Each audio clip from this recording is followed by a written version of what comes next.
excuse? Ba't ako nangungulit sa'yo? Ana, I like you. Hindi pa nga napapatunayan na ikaw yung totoong anak ka rin, Nina. Feel na feel mo naman na hindi na kayo pwede ni Aldrin. Nina, hindi ako ang feeling. Ikaw. Alam niyo pa ulit-ulit kayong dalawa. Palagi kayong nag-aaway. Paano na yung pagkakaibigan natin? Ikaw ba nagpapatay kay Ben sa kay Angel? Tapos ipapaligpit mo si Uncle. Ginawa ko lang yan para sa kabutihan ng mga anak ko! Paano naman nila kriminal ka? Kailangan mo aminin sa kanila lahat. Aminin ng alin? Si Ruth talaga may pakana ng lahat. At hindi lang yun. Aldrin! Shut up! I am your wife! Tell me the truth! I'm so sorry, Auntie. I'm so sorry. Kulang iyo! Sige! This company and everything! It should be mine! Si Bobby, agad po. Buhay si Bobby. Tinatawag na. Sir! Sir! Bakit parang kilala niya ako? Baka naman kasi may kamukha ka lang nakakilala niya.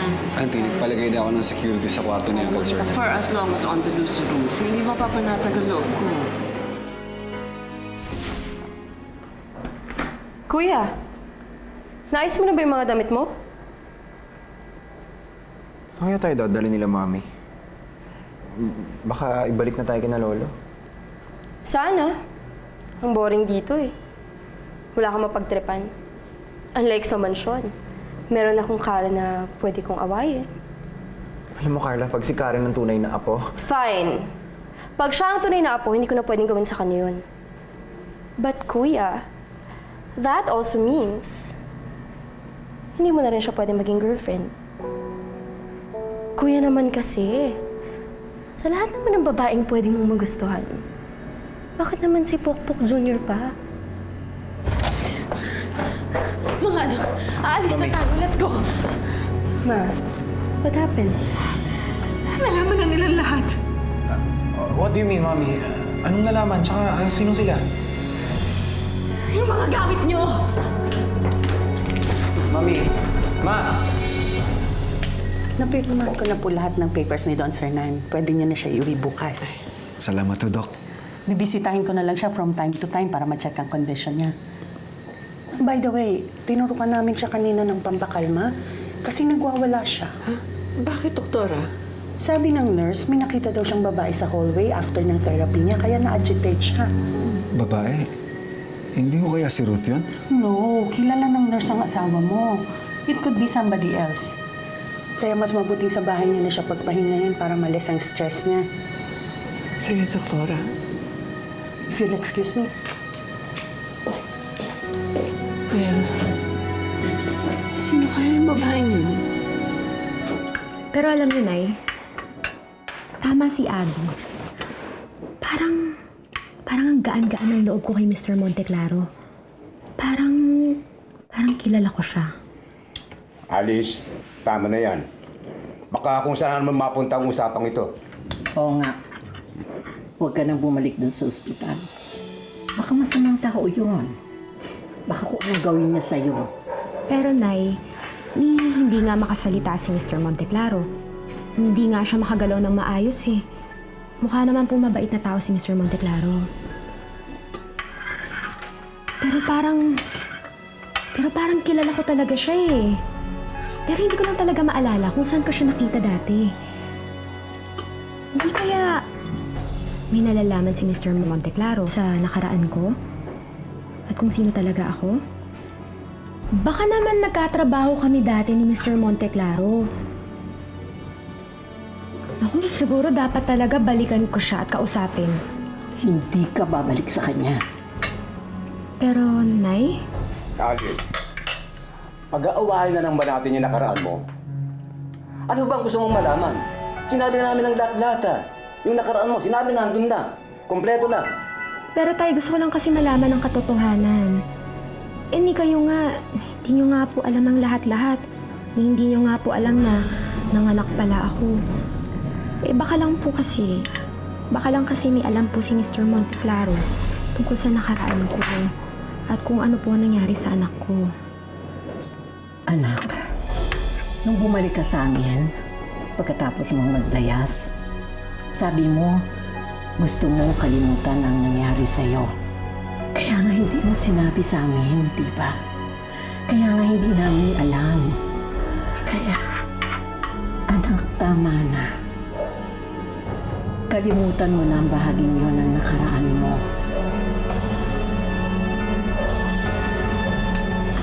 Lola, bakit po ang tagal niyo? Ano pong nangyari? Binantayan ko ang lolo sir ninyo at inaayos ko yung paglabas niya ng ospital. Lalabas na po si Lolo? Oo, mas makakaigin dito siya sa bahay at makakasiguro tayo na hindi makakapasok si Ruth dito. What do you mean, Lola? I guess kailangan nyo na rin malaman tatlo para maiwasan nyo na si Ruth.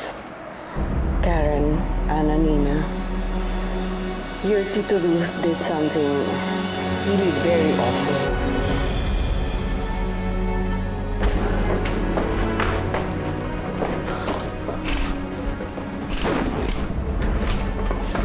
Thank you. Ma! Ano ba nangyayari sa'yo? Ba't tayo lumipat dito? Ano ba problema? Nag-away ba kayo ni Daddy? Yes! Nag-away kami ng daddy niyo. And yes, nagtatago ko sa kanya. Now give me your cell phones. Mami, I said give me your cell phones! Akin na!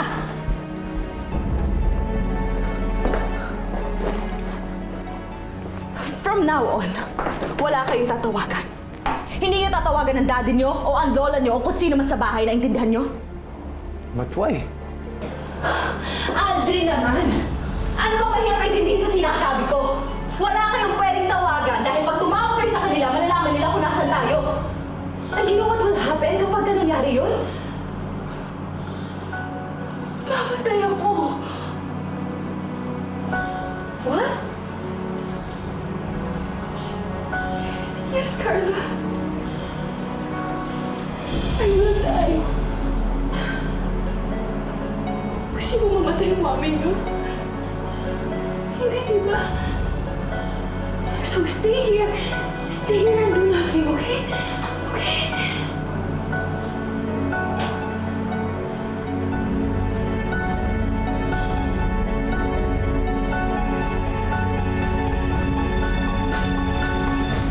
Danny, sigurado ka bang tama ang gagawin natin? Oo. Kailangan lumayo tayo dito. Umalis sa magulong lungsod ng Maynila. Babalik na tayo sa Palawan. Sige, Manahimik lamang tayo sa probinsya. ayusin ko na yung mga gamit ni Alice.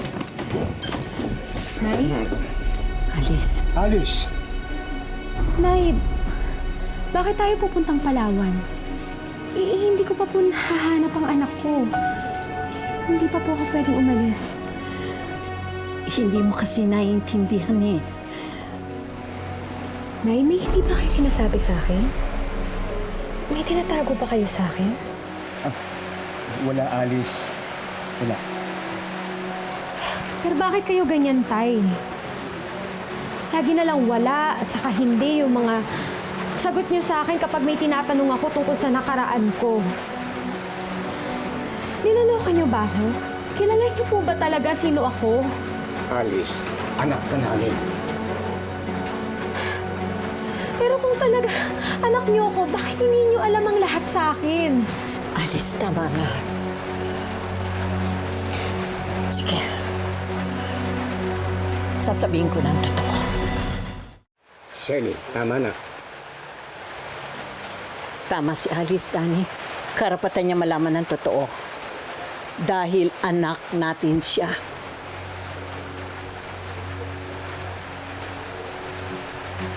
Nay, Alice.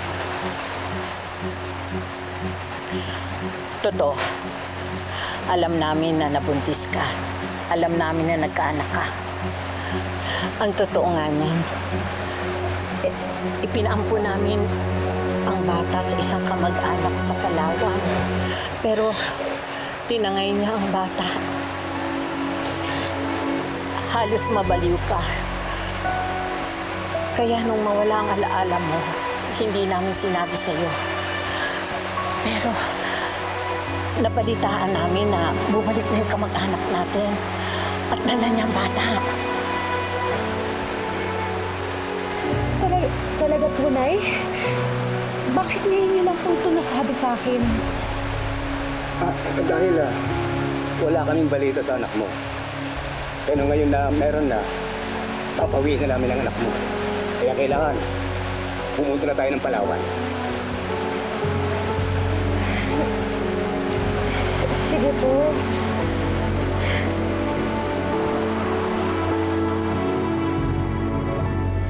Saan naman kaya dadalhin ng Ruth na yun si Aldrin? Sana naman hindi niya ipahamak yung anak niya. Kailangan ko mabalaan si Aldrin. Kailangan ko siya mailayo dun sa mamati tao niyang ina. Karen, sa tingin mo ba alam ni Aldrin yung pinagagawa ng nanay niya? Siguro hindi. Wala namang nanay na magsasabi sa anak niya na masama siya eh. Alam mo, Karen, noon ko pa alam na matagal nang inis sa atin si Tita Ruth. Pero hindi ko alam na ganun pala siya kasama. Na kaya niyang saktan pati pamilya niya. Hindi lang basta iba. Si Lolo mismo yung tinangka niyang patayin. Kaya sana mahuli na siya. Sana makulong na yung babaeng yun. Peter, you have to do something. Kailangan ko malusutan tong problema na to. Paano? Eh, inamin mo lahat sa tiyahin mo. Dapat kasi nanahimik ka na lang. Paano ako mananahimik? Tinuturo na ako ni Uncle. All because hindi mo nagawa yung dapat mong gawin.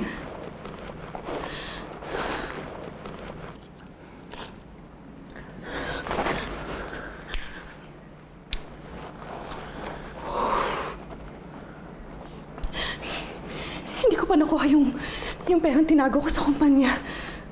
Yung pera na lang sa bank account ko yung natitira. Hindi sapat yun para madala ko sa Amerika yung mga anak ko. Alam mo, Ruth, magpalamig ka na muna. Hintayin natin humupa galit nila. Hindi mangyayari yun. Hindi mangyayari yun dahil sigurado ako isusumbong nila ako sa mga pulis. Oras na makita nila ako sa bilangguan ng diretso ko. Ganun sila kasama. After everything I did para palaguin yung negosyo nila. Pero may paraan pa para hindi ka makakulong, Ruth. Kaya nga magtatago ka, mananahimik tapos mag-iisip ng gagawin. Sige na.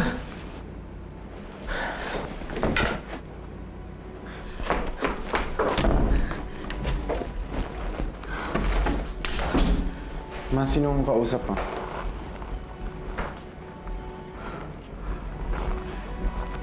Wala. Now go back to bed. Pero ma, parang... Aldrin naman! Ano ba? Ang dami-dami ko na iniisip, ang dami-dami ko na problema, nakikisabay ka pa eh! Please be a good son and stop pestering your mom.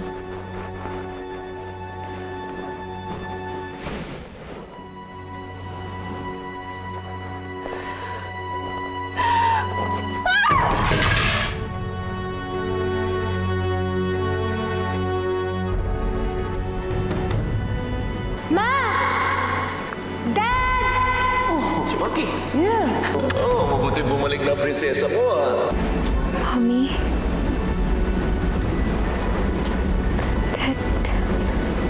Daddy?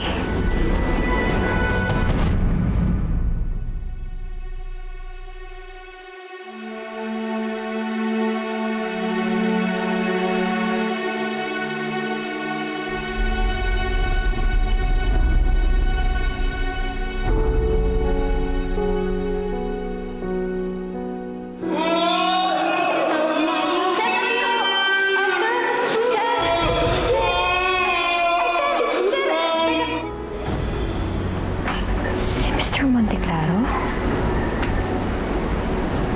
Siya ang dati ko sa panaginip?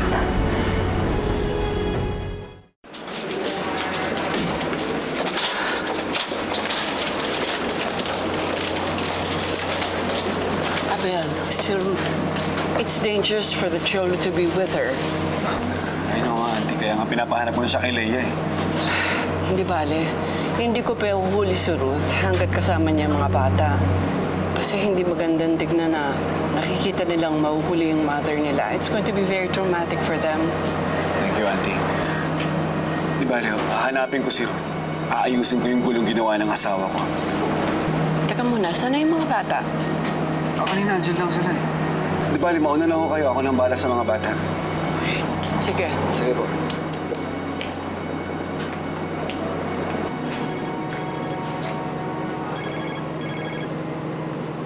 Hello? Dad? Aldrin? Hello, Aldrin, nasan kayo? Saan kayo dito ng mami niyo? Dad, nasa hotel room kami. Pero tell me first, ano ba talaga nangyayari? Bakit ako kayo pakausap ni mami sa amin? It's a long story, tsaka ako nasasabihin sa'yo. Kailangan kong malaman kung nasan kayo. Sige na, susunduin ko kayo ni Carla. Dad. Ma'am. Hello, Aldrin? Aldrin! I told you not to call your dad, Aldrin.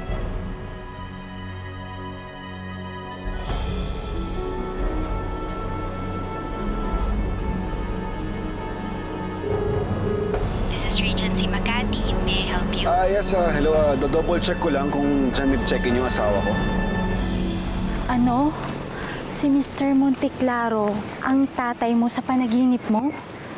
Oo, Abby. Akala ko nga gawa-gawa lang sila ng imahinasyon ko eh. Pero hindi, buhay sila. Alam mo yun, humihinga.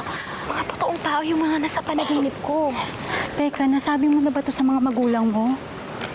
Hindi. Siguro wag ko na lang sabihin sa kanila kasi kapag kinakausap ko sila, parang mas lalong gumugulo.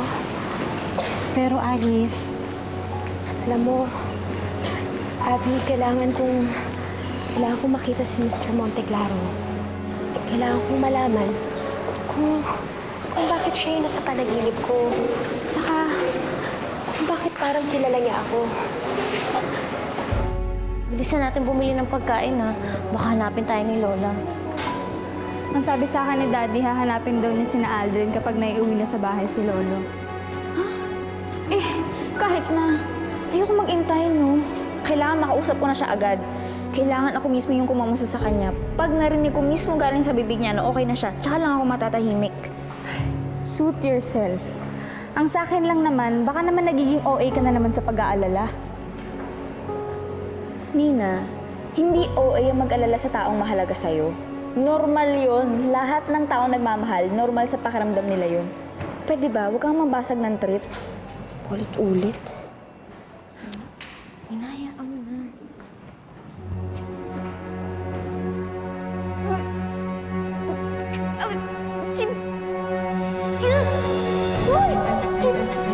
Lika!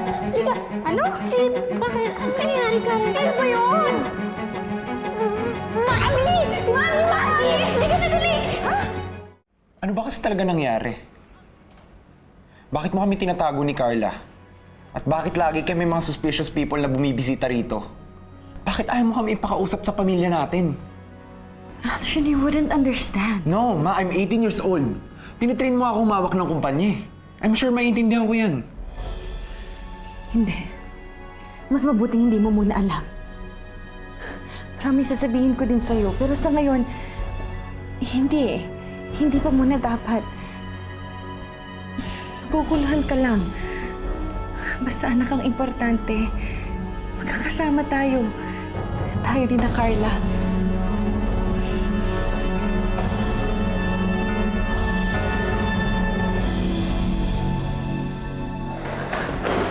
Saan na kayo napunta si Mami Maggie? Malalaman na natin kung sino ang totoong apo. Excuse me. Excuse me po. Nandiyan kaya siya sa taas? Saan kaya yun? Teka, wala. Doon, tignan natin doon. Kailan po siya lumabas? Kanina lang po, nagkasalisiho kayo. Siguro kung mas maaga kayo ng konti, baka nag-abot kayo ng asawa niya. Ganun po ba? Alam niyo po ba kung paano po makokontak si Mr. Monteclaro? Kasi kailangan ko po siya kausapin eh. Pasensya na po, pero hindi po kami nagbibigay ng ganung impormasyon. Sige, salamat. Sige po. Ayan, Alice. Gumagawa na ng paraan ng kapalaran. Baka naman kasi wala talaga alam si Mr. Monteclaro sa karami mo. Saan na siya?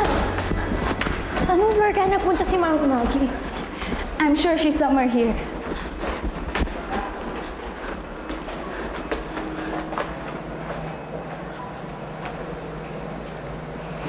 Teka, baka naman namalikmata lang tayo.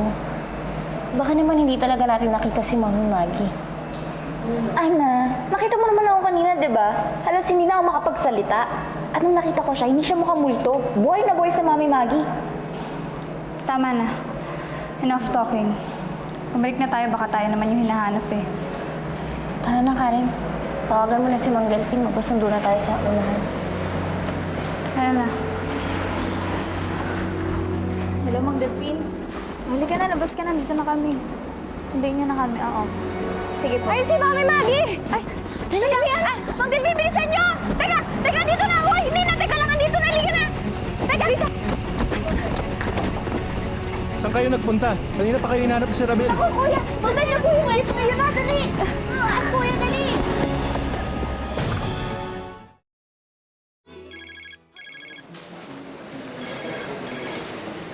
Hello, Nina. Hello, Dad. O, nasan kayo ni Ana tsaka ni Karen? May pinuntahan lang po kami, tapos babalik na rin kami sa bahay pagkatapos. Okay, sige. Mag-ingat kayo, ha? Opo.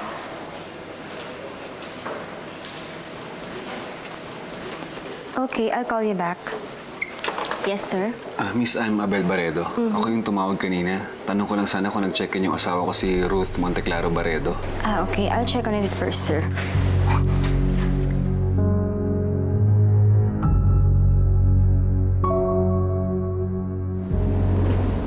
Nina, bakit hindi mo sinabi kay Tito Abel na hinahabol natin si Mami Maggie? Eh, hindi pa naman tayo sigurado kung siya talaga yun eh. Nina, sigurado tayo. Kita-kita natin, di ba? What if hindi? Ang dami-daming iniisip ni Daddy, ayoko na siyang guluhin. Tama si Nina, Karen. Kumpirmahin muna natin. Kapag sigurado na tayo, tsaka natin sabihin kay Tito Abel. Bahala kayo. Basta ako sigurado ako si Mami Maggie yun. Nanay natin yun. Ang isipin mo na lang yung anak mo. Kapag umuwi ka na sa Palawan, Alice, makikita mo na siya. Oo nga, Abby eh. Kinakabahan nga ako. Kasi diba, teenager na siya ngayon. Matatanggap kaya niya ako? Oo naman. Nanay ka niya. Tandaan mo, kahit anong tampo o galit na isang anak, sa loob, mahal at mahal pa rin niya ang nanay niya. O siya, alis na ako. Balitaan mo ako sa anak mo, ah. Uy, mag-FB ka. Pakita mo sa akin yung mga picture, ah.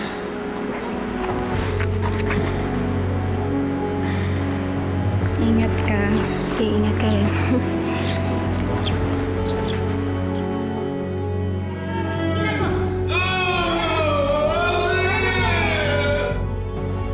Mami Maggie?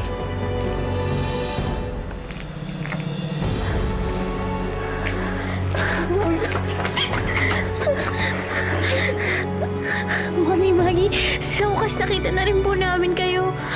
Akala po namin hindi na namin kayo makikita eh.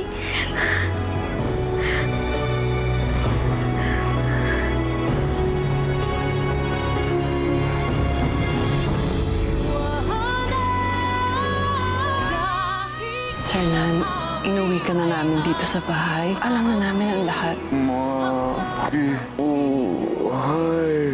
Si Maggie, buhay? Ano, Abel?